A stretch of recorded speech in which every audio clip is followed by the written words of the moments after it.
اچھا یہ بتائیں کہ ابھی آپ نے جو پریس کانفرنس بھی کی ہے، اس کے علاوہ پریس کلب کے سامنے احتجاج بھی کر رہے ہیں، تو کند کوٹ میں جو ڈاکو راج چل رہا ہے، سب سے پہلے تو آپ اپنا جو تعارف ہے آپ کا وہ ذرا ہمارے ناظرین کو کریں۔ میرا نام ڈاکٹر مہر چند ہے، میں وہاں کی شہری اتحاد کمیٹی کا اور آل پارٹیز موومنٹ جو ہے اس کا کنوینر بھی ہوں، اس کا پریزیڈنٹ بھی ہوں۔ تو ہم لوگ کافی عرصے سے کند کوٹ اور کشمور اور خاص کر ہمارے جو دو ڈویژن ہیں لاڑکانہ اور سکھر، اس میں جو امن و امان کی صورتحال ہے وہ انتہائی تشویشناک ہے۔ پہلے اغوا کاری کی انڈسٹری بنی ہوئی تھی، ایک اغوا ہوتا تھا، دوسرا لیا جاتا تھا، تیسرا ہوتا تھا، اس کے بعد دوسرا آتا تھا۔ لیکن میں سمجھتا ہوں کہ کوئی بھی بندہ، کوئی بھی جو اغوا ہوا تھا وہ بغیر رینسم کے نہیں آیا، پیسے دے کر آیا۔ اس لیے کہ اگر وہ پولیس والے ان کو برآمد کرتے، پولیس والے ان کو بازیاب کرتے، تو اس ڈکیٹس کو تو کم از کم پکڑتے، ان کو تو سزا دلواتے جو ان کی قانونی حق بنتا ہے۔ ایک بھی ٹکیٹس آج تک نہیں پکڑا گیا، ایک بھی اغوا کار آج تک نہیں پکڑا گیا۔ تو ہم لوگ یہ سوال ان سے کرتے ہیں کہ بھائی یہ کیسے آتے ہیں، کیسے جاتے ہیں؟ تو وہ اغوا کی انڈسٹری جو ہے تقریباً 6 مہینے 7 مہینے تک رہی، اور آپ کو حیرت ہوگی کہ ایک مہینے میں ہمارے 32 بندے بھی اغوا ہوئے ہیں۔ وہ اغوا کی جیسے ہی وہ ان پہ تھوڑا سا پریشر پڑا، انہوں نے اپنا ٹرینڈ چینج کر لیا، پھر انہوں نے ہائی ویز اور ہماری جو چھوٹی چھوٹی سڑکیں تھیں جو ولیجز کی جاتی تھیں ان میں سنیچنگ شروع کر دی۔ سنیچنگ، اس کے بعد اس کو مارنا، اگر وہ ریسٹ کرتا ہے تو اس کو مارنا، قتل کرنا، وہ آج تک جاری ہے۔ ابھی کاروں کی سنیچنگ، اور بڑی بے غیرتی کی بات ہے سر، سندھ کے لیے ایک بدنما داغ ہے جس کو آپ سمجھتے ہیں کہ عورتیں بیٹھی ہوتی ہیں، وہ عورتوں کو نیچے اتار کے ان کی بالیوں کو کھینچتے ہیں، ان کی چوڑیوں کو پکڑتے ہیں، مطلب ان کی بے حرمتی کرتے ہیں۔ پر 5 6 8 دن ہوئے ہیں، کسی عورت نے اپنا دوپٹہ جب ان کا کھینچا گیا تو اس نے اپنا جوتا اس کو لگایا کہ مجھے گولی مارو، اتنی بے عزتی کرتے ہو تو مجھے گولی مارو۔ اور بے غیرتی کی انتہا دیکھیں کہ وہاں پہ ہماری جو پولیو کی ورکرز جاتی تھیں، وہ کرمپور کے علاقے میں جا رہی تھیں، ان کو اغوا کرنے کی کوشش کی گئی۔ یہ تو حکومت اپنا انتظامیہ کا حال ہے۔ جب ہم ان سے پوچھتے ہیں کہ وہ تو کہتے ہیں زیرو کرائم ہے، کچھ بھی نہیں ہو رہا، آپ خام خواہ کے لیے۔ بھائی اگر آپ کے لیے نہیں ہے تو اس کا مطلب یہ نہیں ہے کہ میرے لیے نہیں ہے۔ کچھ دنوں پہلے ہمارے ایک شہری کو لوٹ رہے تھے، کوئی ایس پی صاحب جا رہے تھے یا کوئی اور جا رہے تھے اپنا قافلہ لے کر، اس کو جب اس لڑکے نے روکا کہ خدا را دیکھو یہ ہم سے لوٹ رہے ہیں، ہم کو مار رہے ہیں، انہوں نے کہا کہ ٹھیک ہے جی، ہم اس کے صاحب کے ساتھ ہیں، اس کے بعد واپس آتے ہیں۔ کیا وہ آپ کا انتظار کریں گے؟ کیا وہ آپ کے لیے رکے رہیں گے؟ مطلب یہ ہے کہ ابھی جو ہے، ابھی ایک نیا کلچر جو کراچی کا کلچر تھا، وہ بھتہ خوری کا کلچر اور پرچی کلچر کا، میں نہیں سمجھتا کہ شہر کا کوئی بھی بندہ، کوئی بھی چلتا پھرتا بندہ ہے، میں نے پہلے بھی بتایا آپ کو کہ جو پکوڑے بیچتا ہے اس کو بھی پرچی آتی ہے۔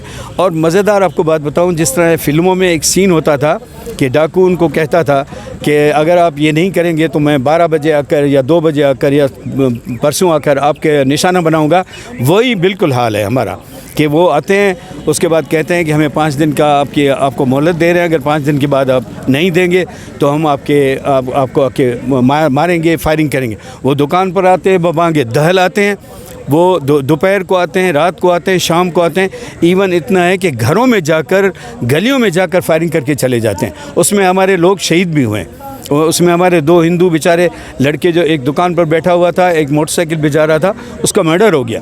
اس کے مرڈر کا کون حساب دے گا؟ کیا ہمیں یہ چاہیے کہ بس 10 لاکھ روپے ہمیں اس کی کمپنسیشن مل گئی، بس ہمارے لیے ٹھیک ہو گیا؟ نہیں، میں اس کو نہیں مانتا۔ مجھے وہ کلپریٹ چاہیے، مجھے وہ چاہیے جو میرے امن و امان کو خراب کر رہا ہے۔ ہم نے پورے سندھ میں سب سے بڑی ہم لوگوں نے ایک موومنٹ چلائی، 1 مہینہ 3 دن تک ہم لوگوں نے ڈیلی کے بنیاد پر موبائل کے ساتھ روشنی دلا کر کہ خدا را اس کو دیکھو، اندھے مت بنو، بہرے مت بنو، گونگے مت بنو، اس کو دیکھو ہمارے ساتھ کیا ہو رہا ہے۔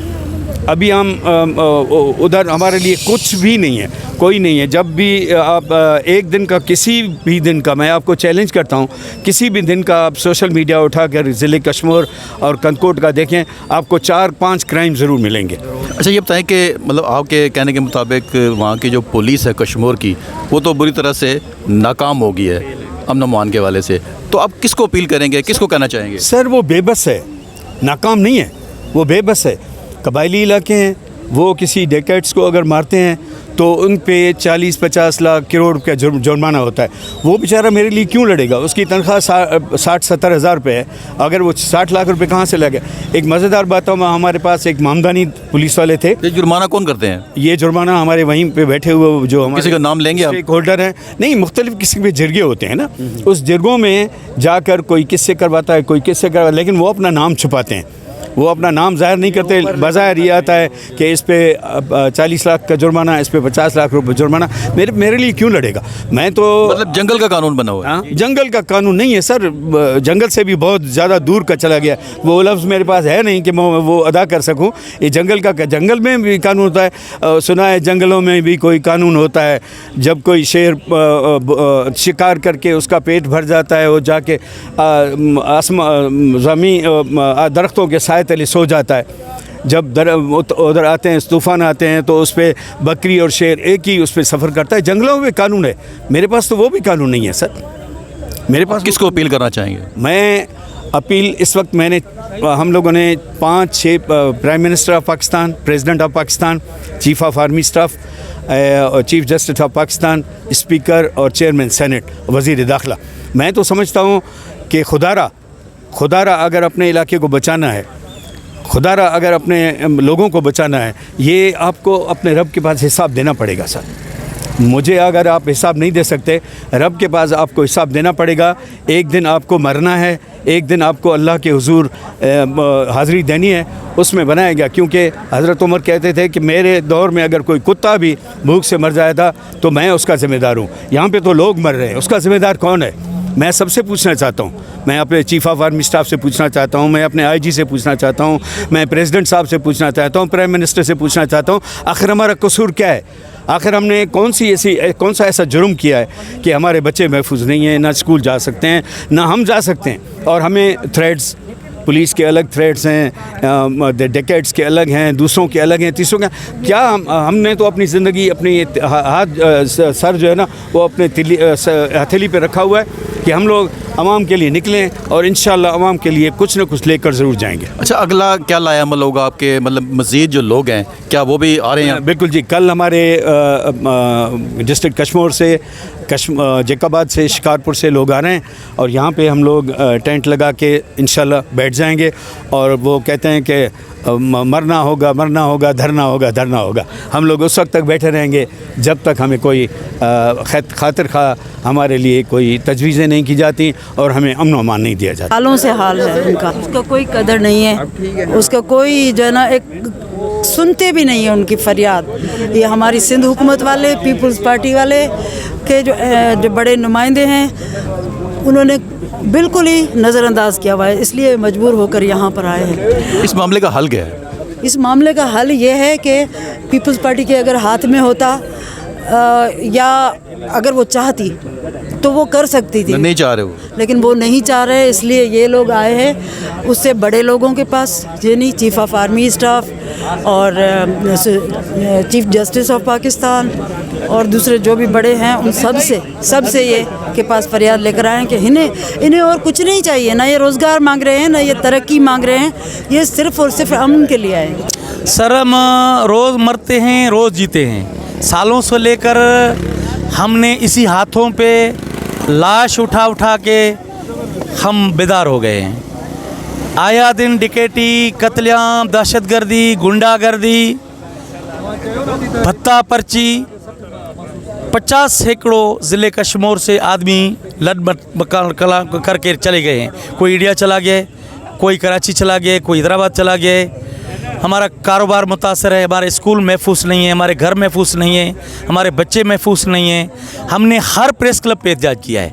کراچی سے کئی بار کراچی گئے ہیں، وزیر اعلیٰ ہاؤس کے آگے ہم نے احتجاج کیا ہے کئی بار، پریس کلب کے آگے، حیدرآباد، لالکانہ، سکھر، کندکوٹ، کشمور، پورے ضلع میں ہم نے پتہ نہیں سینکڑوں احتجاج کیے ہیں. ابھی بھی ہمارے ضلع میں میرے خیال میں 50 سے زیادہ آدمی 6 مہینے میں قتل ہوئے ہیں. تو ہمارے ابھی بھی